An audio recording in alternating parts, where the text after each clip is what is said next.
Dans un pays lointain d'Afrique vivait un homme nommé Doubar, ingénieur en bâtiment, âgé de 38 ans. C'était un homme travailleur, fier, profondément attaché à sa famille. À ses côtés, il y avait Sifa, sa femme, une femme douce et courageuse, et leur petite fille Sabrina, âgée de seulement 2 ans. Les jours passaient dans la paix et la simplicité. Doubar travaillait dur pour offrir une vie meilleure aux siens, tandis que Sifa veillait sur leur foyer, toujours souriante. Mais, 5 ans plus tard, tout bascula. Sifa tomba soudain malade. Une maladie étrange, inconnue, que certains du quartier murmuraient avoir été provoquée par la méchanceté des gens jaloux.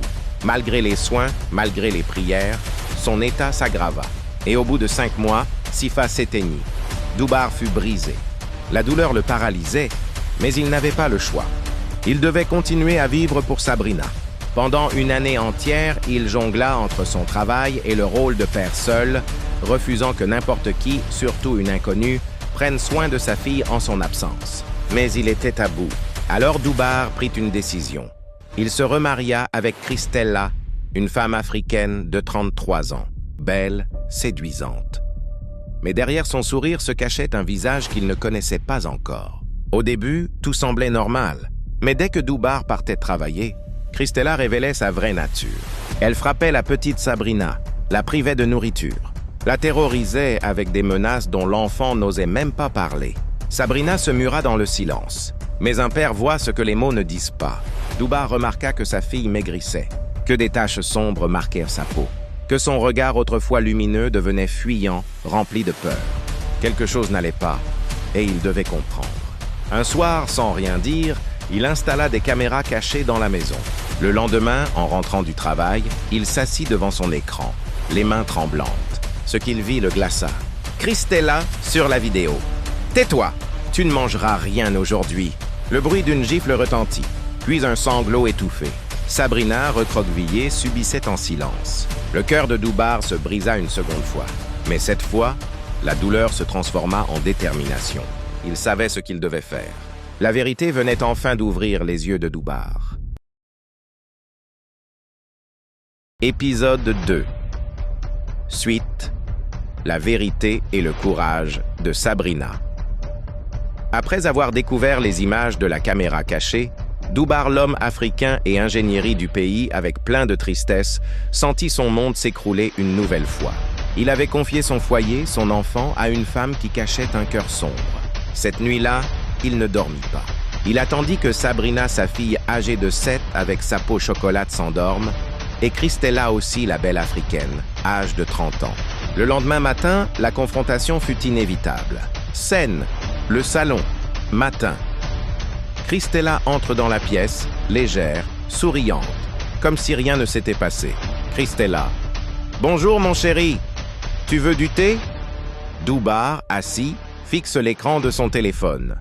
Il ne répond pas. Christella. « Doubar, tout va bien ?» Il relève lentement la tête. Doubar, calme, froid. « Assieds-toi. » Christella hésite, puis s'exécute. Doubar.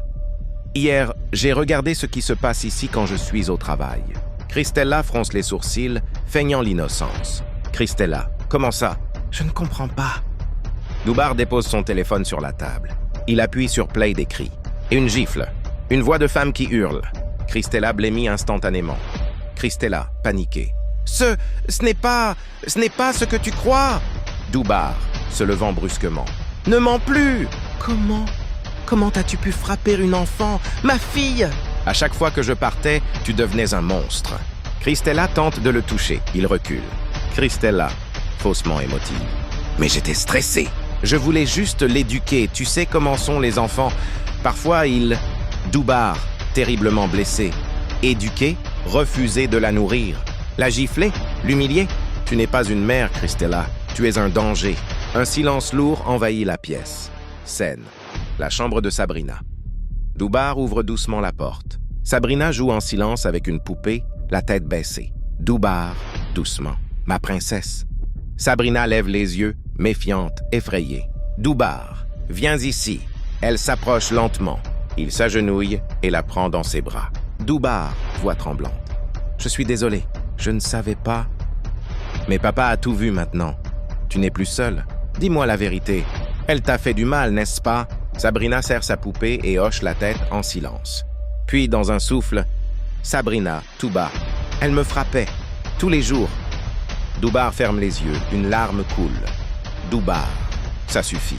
Plus jamais quelqu'un ne posera une main sur toi. Je te le promets. Sabrina se met à pleurer doucement, libérée. Scène, le salon. Christella, debout, tremble. Christella, alors, tu vas me mettre dehors? Après tout ce que j'ai fait pour toi? Doubar, ferme. Non, Christella, tu vas partir après avoir répondu de tes actes. La justice fera son travail. Moi, je dois protéger ma fille. Christella recule, furieuse. Christella, tu le regretteras, Doubar. Doubar, le seul regret que j'ai, c'est de ne pas t'avoir démasqué plus tôt. Christella sort, claquant la porte. Ce jour-là, Doubar choisit la vérité, la justice et l'amour d'un père. Il décida de reconstruire sa vie avec Sabrina, lentement, avec patience et tendresse. Et pour la première fois depuis longtemps, la petite fille n'eut plus peur d'être à la maison. Après le départ brutal de Christella, un silence particulier s'installa dans la maison. Un silence qui n'était plus un silence de peur, mais un silence de guérison. Pour la première fois depuis des mois, Doubar pouvait regarder sa fille sans ressentir un poids dans sa poitrine. Pourtant, la blessure était profonde. Pour eux deux. « Tiens, ma princesse, c'est pour toi. Je peux vraiment manger? » « Oui, mon cœur, ici tu peux toujours manger. Tu as le droit de manger. Tu n'as plus à demander.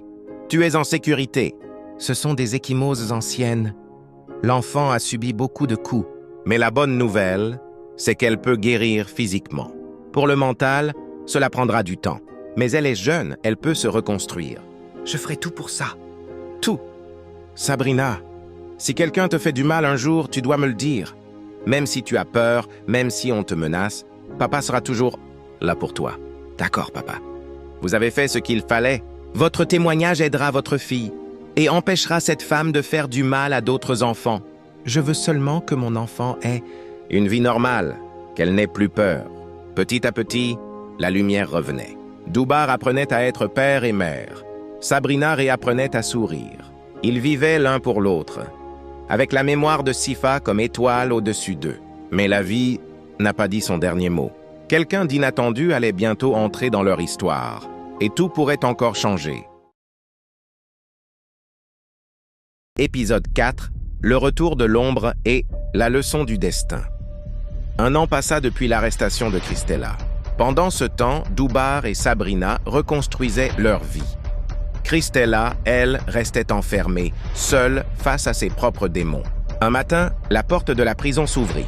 Christella sortit, le regard perdu, le cœur lourd de regrets. Mais pas encore transformé. Rue, jour, Christella marche, libre mais brisée. Les gens la regardent avec méfiance. Elle n'a plus de maison, ni famille, ni respect. Elle s'arrête devant une vitre, regarde son propre reflet. Christella, murmure. Ma vie est devenue vide. 2 Anne plus tard. Le destin mit sur sa route un homme, Johnson, africain de 35 ans, beau, séduisant, ambitieux. Un homme qui rêvait d'avoir une grande famille. Il la rencontre dans une boutique où elle travaille. Johnson, souriant. Vous avez un très beau sourire. Vous devriez l'utiliser plus souvent. Christella rougit. Pour la première fois, quelqu'un la regardait sans juger. Ils apprirent à se connaître, puis à s'aimer. 2 ans plus tard, ils se marièrent. Chambre. Nuit. Après 2 ans de mariage, Johnson s'assoit près de Christella, inquiet. Johnson, mon amour, tu sais que j'aimerais des enfants. Plusieurs même, mais ça fait 2 ans. Et rien, Christella baisse la tête, les yeux pleins de larmes. Christella, voix brisée. Je n'arrive pas à tomber enceinte. J'ai tout essayé, mais Dieu ne me donne rien. Johnson lui prend la main, sans colère. Johnson, peut-être que ce n'est pas une punition, peut-être que c'est un message. Christella relève les yeux, tremblante. Johnson, il y a des blessures qui reviennent pour nous rappeler ce qu'on a fait. À ces mots, Christella se met à pleurer. Les images de Sabrina reviennent. Les coups, les cris, la faim imposée. La petite fille innocente. Elle comprend enfin. Christella, en larmes. J'ai fait du mal à un enfant, et maintenant je ne peux pas en avoir. C'est ma faute. Ma faute, Johnson la serre doucement. Johnson. Ce qui compte, c'est ce que tu vas faire maintenant. Changer ou fuir encore? Christella respire profondément. Pour la première fois, elle veut changer. La rédemption et la lumière. Un jour, elle prit une décision qu'elle n'aurait jamais cru possible.